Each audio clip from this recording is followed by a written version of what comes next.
In many countries, both men and women need to work full-time. Therefore, some people think men and women should share household tasks equally. To what extent? Do you agree or disagree? There might be contentious debates regarding the issue of whether it is necessary for the male and the female to share household chores equally or not.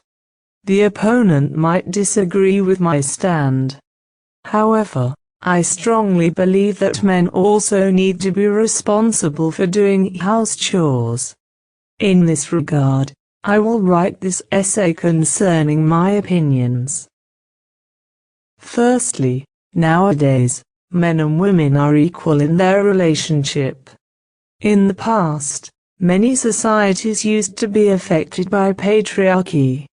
Women were discriminated against in their social life, and women's working in the society was usually prohibited, and they were compelled to take charge of house chores at home.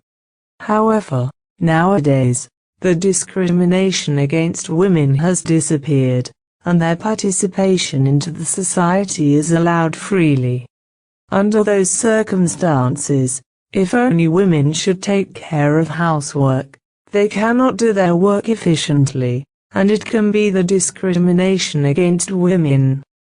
Thus, men also should care about housework equally as women do. Secondly, the inequality between men and women can make children prejudiced. In general, it is natural for children to learn from their parents, and imitating and mimicking parents are the main source to learn.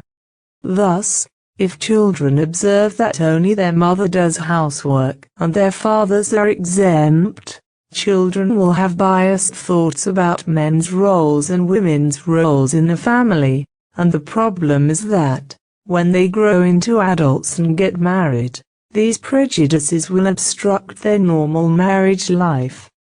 Thus, through showing their children equally divided housework, parents should make children not have prejudiced ideas.